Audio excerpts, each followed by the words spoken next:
कहानी है विशैलगढ़ की महारानी विशेश्वरी की। विशेश्वरी सृष्टि की सबसे शक्तिशाली नागिन बनना चाहती थी। पूरी सृष्टि में ऐसा कोई ना हो जो उसका मुकाबला कर सके, लेकिन इतिहास साक्षी है, जब जब किसी ने सर्वशक्तिमान बनने की कोशिश की है, ईश्वर ने उससे बड़ी शक्ति को जन्म दिया है। विशेश्वरी के साथ भी यही हुआ। विशेश्वरी अपने लक्ष्य की ओर बढ़ रही थी कि एक खबर आई, इंसानी बस्ती में रहने वाले एक दंपति के घर एक बच्ची जन्म लेने वाली है। वो भी ऐसे दिव्य नक्षत्र में जो हजारों सालों में एक ही बार आता है। इस नक्षत्र के प्रभाव से वो बच्ची सृष्टि की सबसे शक्तिशाली, सबसे भाग्यशाली बच्ची बनेगी, जिसकी सबसे बड़ी ताकत होगी उसकी अच्छाई। एक इंसानी बच्ची नागों से ज्यादा शक्तिशाली होने वाली है। ये बात विशेश्वरी को राज नहीं आई। उसने विधाता की इस रचना को बदलने के लिए एक योजना बनाई। जैसा कि ईश्वर का विधान था, दिव्या नक्षत्र में उस बच्ची का जन्म हुआ और अगले ही अमावस की रात महारानी विशेश्वरी उस बच्ची का अपहरण करने पहुंची।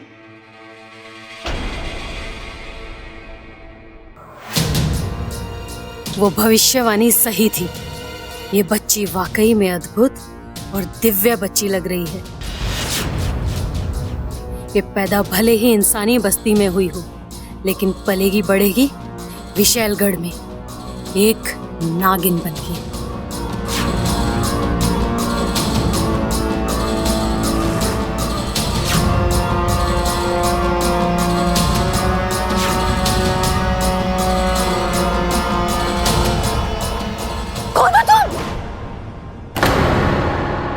क्या कर रही हो?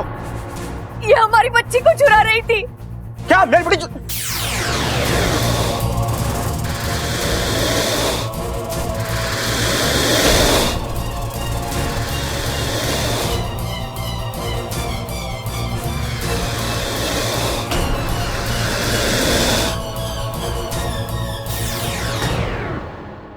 और महारानी विशेश्वरी उस बच्ची को विशैलगढ़ ले आई।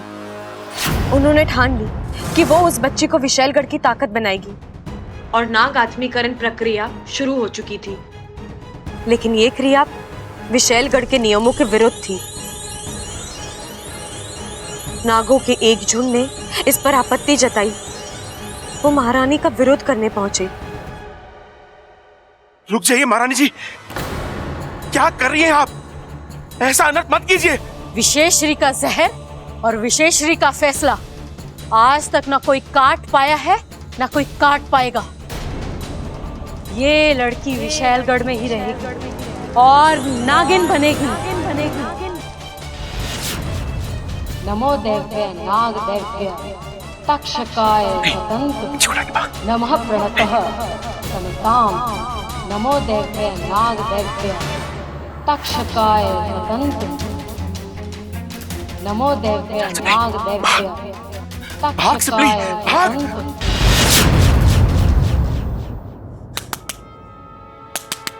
कोई है? महारानी। अरे देख क्या रहे हो खड़े खड़े? अरे वो बच्ची को लेके भागे हैं, खत्म कर दो उनको। बच्चा मेरे को दे दे। रुक जा, रुक जा। छोड़ मुझे, छोड़ बच्ची को, छोड़ दो।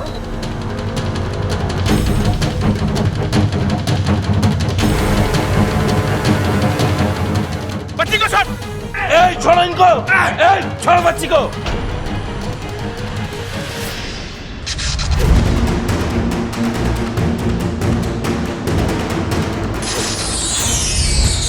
शशु, सुपली, जल्दी चलो, जल्दी कर। वो फिर से उस बच्ची को उसके माँ बाप से मिलवाना चाहते थे, लेकिन तब तक काफी देर हो चुकी थी। बच्ची इच्छाधारी नागिन बन चुकी थी। अब उसे फिर से इंसान बनाना तभी संभव था जब वो 21 साल की हो जाए। अब 21 साल तक इंतजार करना था। ऐसे में नागिन बनी उस बच्ची को ना इंसानी बस्ती में भेज सकते थे, ना उसे लेकर विशैलगढ़ वापस जा सकते थे।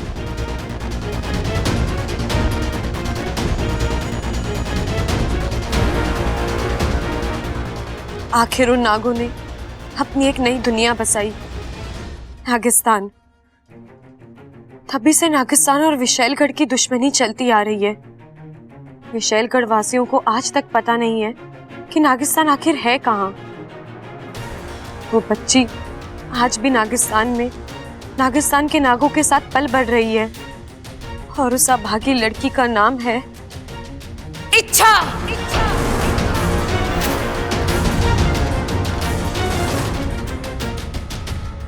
आखिर ऐसा क्या है इस किताब में जो अपनी जान जोखिम में डालकर यहां तक चली आई? हमें दो ये किताब। नहीं, मैं नहीं दूंगी।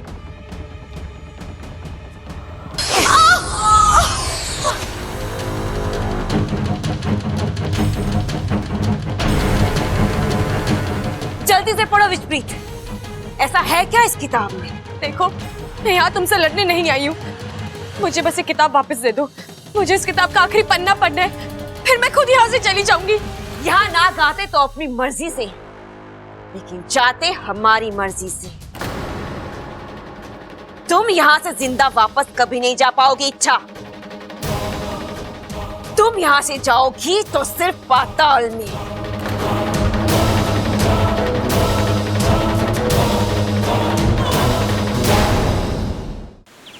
मुखिया जी, मैं और सिपली हमारे 2 सैनिकों के साथ विशैलगढ़ जा रहे हैं। आपकी अनुमति चाहिए। शेषु, विशैलगढ़ जैसी जगह 1-2 सैनिकों के साथ जाना खतरे से खाली नहीं है। हम अपनी सेना को आदेश देकर। इतना वक्त नहीं है हमारे पास मुखिया जी। इच्छा पहले ही वहां पहुंच चुकी है। इससे पहले कि उसकी जान को कोई नुकसान हो, हमें वहां पहुंचना होगा। आपको हमारी काबिलियत पर कोई शक तो नहीं है ना? कतई नहीं, बल्कि तुम जैसे जाबाज नाग ही नागिस्तान की असली ताकत हैं। अब वक्त आ गया है कि हम विशैलगढ़ को अपनी ताकत का परिचय दें। हम भी चलेंगे तुम्हारे साथ। चलो फिर विशैलगढ़ की ओर बढ़ें। जय नागोमी देव! जय नागोमी देव!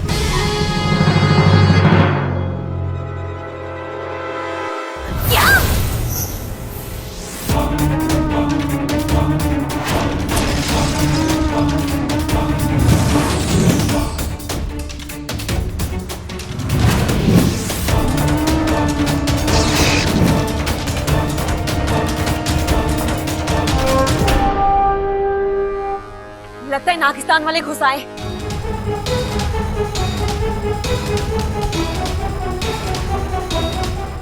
इच्छा, किताब छोड़ो।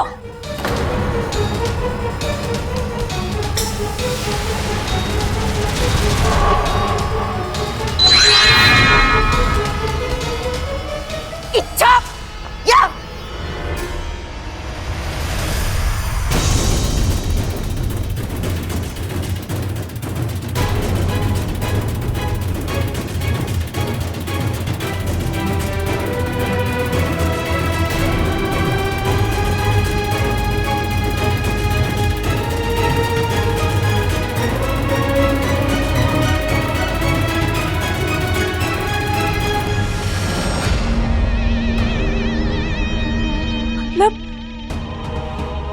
मतलब वो बच्ची,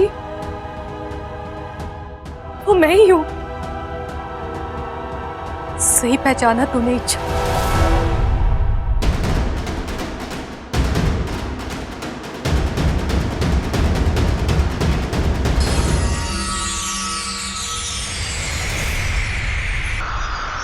वो बच्ची तू ही है।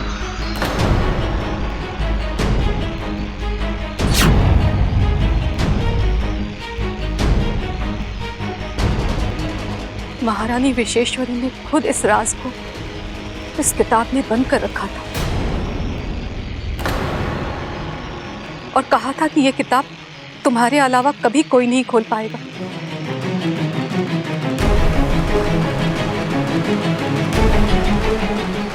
हम सबने सोचा कि ये राज इस किताब में दबकर खत्म हो जाएगा, पर आज आपने मुझे इस बारे में कभी कुछ नहीं बताया। मैंने इस किताब में पढ़ा है इच्छा ही वो बच्ची है जिसकी वजह से विशैलगढ़ के 2 हिस्से हुए थे। इसी की वजह से नागिस्तान बना था और इसी की वजह से विशैलगढ़ की दहशत कम हो गई थी।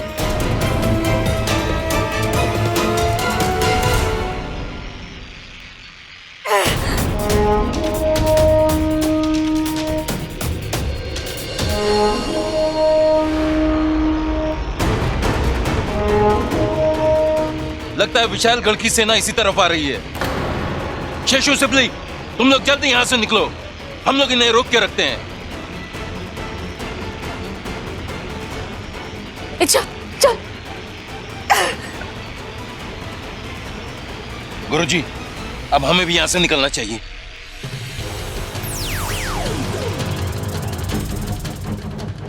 महारानी, अब ठीक तो है ना? अब आ रहे हो तुम लोग?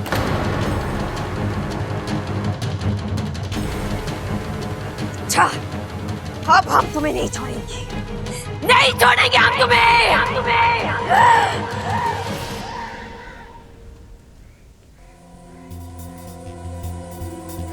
छोड़िए मेरा हाथ माँ। क्यों बचाया आपने मुझे? मर रही थी ना मैं, तो मरने दे दे। अच्छा, क्यों माँ?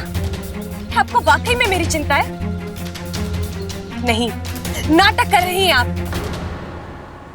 क्योंकि अगर आपको मेरी चिंता होती तो आप मुझसे इतना बड़ा राज कभी नहीं छुपाती। ऐसा क्यों किया आपने माँ? क्यों मुझे नहीं बताया कि मुझे जन्म देने वाले आप नहीं कोई और है, जो इंसानी बस्ती में जिंदा है, जो अपनी बच्ची के लिए तड़प रहे हैं। इच्छा, तूने वो किताब पूरी पढ़ ली है ना? हाँ। और फिर भी तू हमसे ये सवाल कर रही है? चल मान ले हम तुझे सच बता भी देते तो क्या हो जाता? क्या तू उनके पास वापस जा सकती थी? उनसे मिल सकती थी? नहीं, 21 साल तरसती रहती उनसे मिलने के लिए। हम बस यही तो नहीं चाहते थे, इसलिए हमने तुझे अपनी बेटी माना। एक साधारण नागिन की साधारण जिंदगी दी तुझे। अब तू ही बता, हमने क्या गलत किया? क्या हमने तुझे सगे माँ बाप का प्यार नहीं दिया? क्या हमने तुझे अच्छे संस्कार नहीं दिए? एक पल के लिए हम थोड़े से स्वार्थी भी हो गए थे। तुझे सगी बेटी जैसा प्यार करते करते तुझे अपनी बेटी मानने लग गए थे। डरते थे कि कहीं तुझे सच्चाई पता चल गई तो तू हमें छोड़कर चली गई तो? हमारी ममता के आगे हम मजबूर थे। अब अगर फिर भी तुझे लगता है कि हम गलत थे तो ठीक है, तुझे जो फैसला करना है कर ले। इच्छा, सगे ना सही, हम तेरे माँ बाप जरूर थे, हैं। आज भी तेरे हर फैसले में हम तेरे साथ खड़े होंगे। चलो सिपली।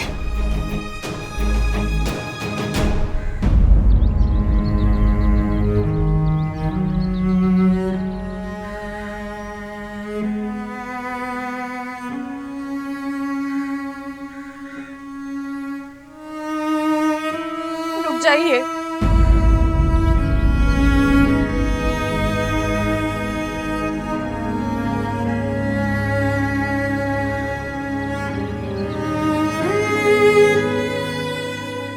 मुझे बेटी कहते हैं ना, अपनी ही बेटी को अब तक जान भी नहीं पाए। आपने ये कैसे सोच लिया कि सच्चाई जानने के बाद मैं आपको छोड़कर चली जाती? मैं नहीं जानती मुझे जन्म देने वाले मेरे माँ पिता कौन है, कहाँ है। मैंने उन्हें नहीं देखा। मैंने बचपन से देखा है तो बस आपको। मेरे लिए मेरे माँ पिताजी आप ही है और हमेशा आप ही रहेंगे। दुनिया की कोई मजबूरी, कोई गलतफहमी, कोई राज कुछ नहीं आ सकता हमारे बीच। आप दोनों और मैं, यही परिवार है हमारा। मैं आप दोनों को छोड़कर कभी नहीं जाऊंगी, कहीं नहीं जाऊंगी। अब तो आपको तसल्ली हो गई ना, या फिर भी मैं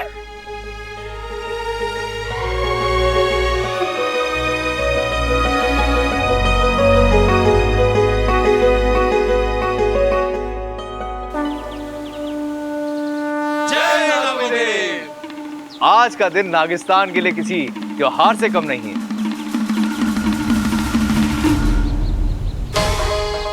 आज हमने फिर इच्छा को विशैलगढ़ से बचा लिया है।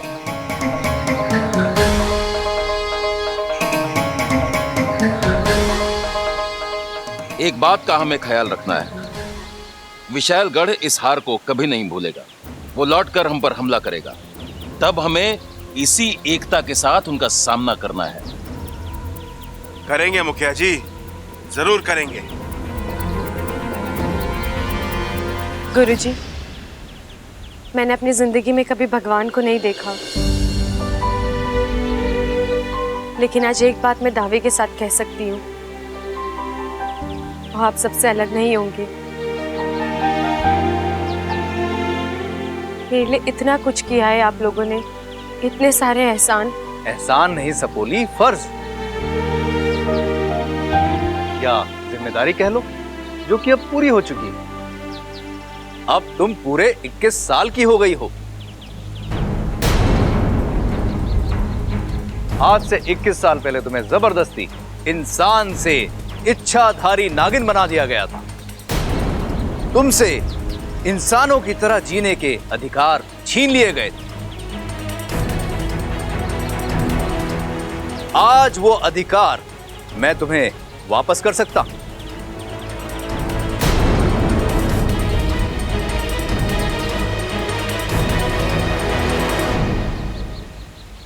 गुरुजी, इच्छा मैं तुम्हें नागिन से इंसान बना सकता हूं।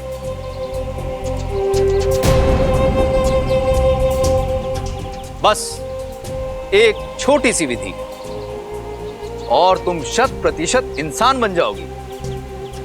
फिर इंसानी बस्ती में तुम्हारा घर होगा, इंसानी खुशियां होंगी, सुख दुख होंगे। तुम एक खुशहाल जिंदगी जी सकती हो,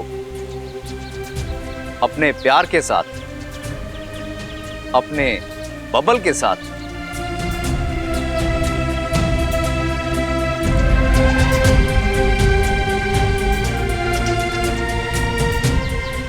लेकिन इसके लिए तुम्हें एक चीज का त्याग करना होगा। कौन सी चीज गुरुजी? नागिस्तान, नागिस्तान, नागिस्तान।